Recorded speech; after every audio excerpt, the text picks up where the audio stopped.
안녕하세요. 저는 항해구구 비반 1조의 발표를 맡은 김보슬입니다.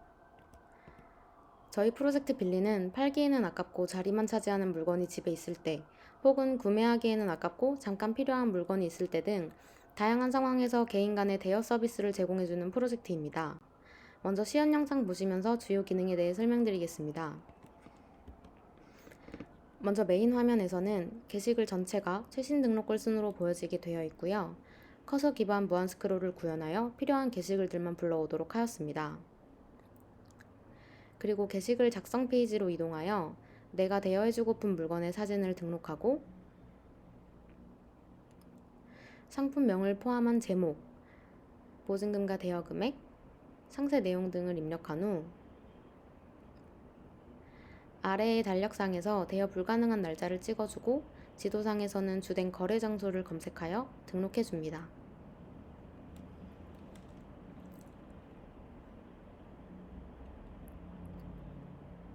또한 메인 페이지 상단 혹은 아래 하단바에서 검색창으로 들어간 후 지역명과 상품명 등 원하는 키워드로 원하는 상품을 검색할 수 있습니다.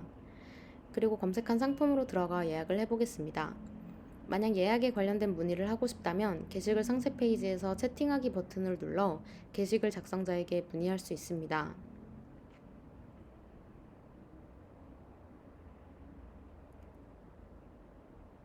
예약을 위해서는 달력에서 원하는 대여 기간의 시작 날짜와 끝 날짜를 선택하여 주고 예약하기 버튼을 누르면 예약이 완료됩니다. 이후 예약 상황에 대해서는 마이 페이지에서 확인할 수 있습니다. 마이 페이지에서는 빌리는 주체, 예약 상태별 조회가 가능하고 내가 찜한 상품 목록, 내가 받은 리뷰 목록 등을 조회할 수 있습니다. 다음은 서비스 아키텍처입니다. 프론트엔드에서는 호스팅 사이트로서 복잡한 절차 없이 GitHub 레포지토리를 이용하여 빠른 배포가 가능하다는 장점이 있고 수시로 스마트폰에서 적용된 내역을 디버깅할 수 있는 버셀을 통해 HTTPS 환경으로 유저에게 서버를 배포하였고 저희 빌리의 서비스 특성상 웹 환경보다는 모바일 환경의 사용이 더욱 많을 것으로 판단하여 모바일 최적화를 위해 웹과 앱의 이질감을 최소화하는 PWA를 적용하였습니다.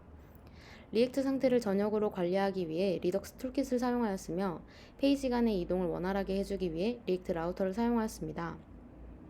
서버와는 엑시오스로 비동기 통신을 하였고 채팅 기능에서 실시간 통신을 위해 스톰프 메시지 브로커를 사용하였습니다. 백엔드에서는 EC2를 사용해서 스프링 서버를 구성하였고 데이터베이스는 RDS의 MySQL을 사용하였습니다. 이미지 저장소는 AWS S3를 사용했고 검색 기능에 사용하기 위해 한글 형태소 분석기 설치가 가능하고 인덱스 설정과 쿼리 DSL문, 역색인 자료 구조 등을 통해 더욱 유연한 검색 기능을 제공해주는 엘라스틱서치를 사용하였습니다.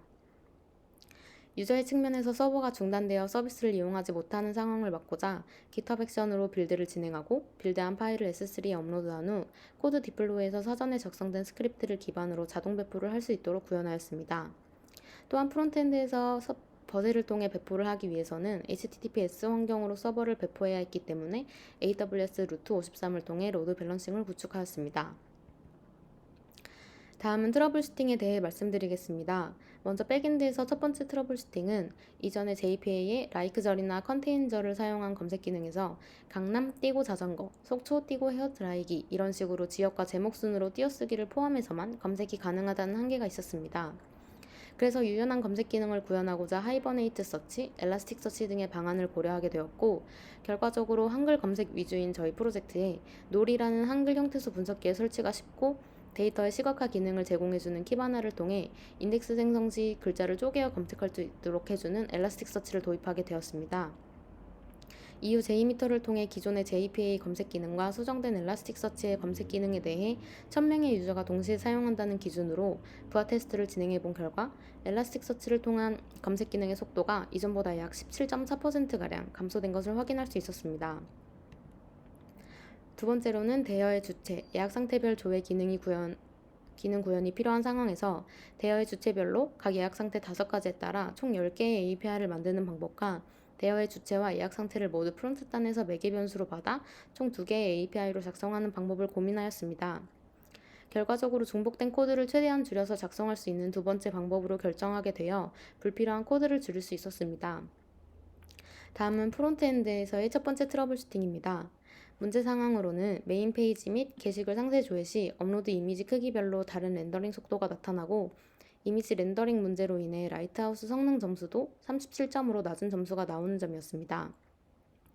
이러한 문제를 해결하기 위해 클라이언트에서 라이브러리를 사용해서 최대 이미지 크기를 설정한 뒤 서버로 데이터를 보내주어 이미지 크기를 줄이는 방법과 클라이언트에서 현재와 같이 업로드 이미지 사이즈 제한 없이 보낸 뒤 서버에서 S3로 업로드할 때 이미지 사이즈를 정하여 저장하는 방법 등을 고민하였습니다. 두 번째 방법은 클라이언트에서 가공되지 않은 큰 이미지를 보내는 경우 서버에 부담이 생길 수 있다는 단점이 있었고, 첫 번째 방법으로 진행하였을 경우에는 업로드 전 이미지 미리 보기부터 최적화된 이미지 사이즈를 선택할 수 있다는 이점이 있었기 때문에 첫 번째 방법으로 진행하게 되었습니다.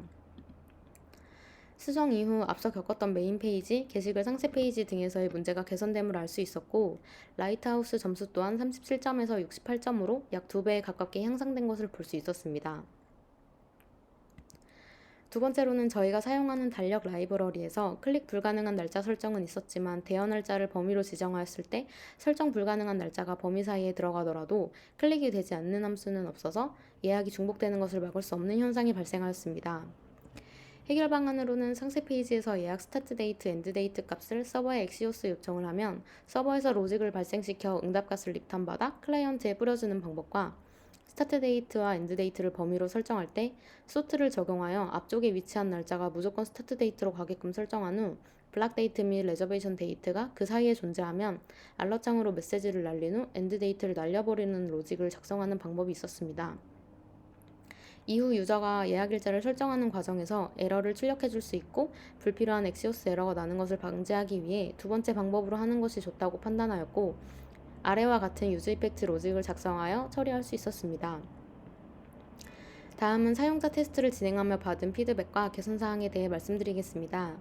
먼저 사용자의 82.1%가 이용한 서비스인 검색 기능에 대해서 다음과 같은 피드백을 얻을 수 있었습니다. 엘라스틱서치를 도입함으로써 대여 물품명과 지역명을 유연하게 검색할 수 있게 하였지만 안산시를 안산으로 검색했을 때는 안 되는 경우 등이 예외적으로 발생한다는 피드백이었습니다. 이러한 문제는 엘라스틱서치에서 데이터베이스 역할을 하는 인덱스 설정을 목적에 맞게 지정해주고 검색 쿼리문 또한 아래와 같이 변경하여 해결할 수 있었습니다. 두 번째 피드백은 대여 예약을 위한 과정에서 달력에 회색으로 표시된 불가능 날짜를 제대로 인지하기 힘들다는 내용과 이렇듯 불가능한 날짜를 포함하여 예약하려고 했을 때 아무런 알림이 없다는 내용이었습니다. 이러한 문제는 알럿창으로 잘못된 날짜입니다 라는 내용의 알림을 보여주어 개선하였습니다. 마지막으로는 회원 탈퇴가 되지 않는다는 내용의 피드백이었습니다. 원인은 멤버 서비스의 딜리트 멤버 메소드에서 멤버 테이블과 연관관계가 맺어져 있는 다른 테이블들과의 연관관계를 끊어주지 않았기 때문이었습니다. 고려해본 결과 데이터베이스에서 멤버 값을 아예 삭제해버리는 것보다는 멤버 테이블에 불린 타입의 is delete라는 필드를 추가해 이용할 수 없는 상태로 바꿔주는 것이 맞다고 판단하였고, 이후 is delete가 true인 멤버는 로그인할 수 없는 등의 처리를 해주어 이러한 피드백 내용을 처리할 수 있었습니다. 이상으로 빌리 프로젝트의 발표를 마치겠습니다. 감사합니다.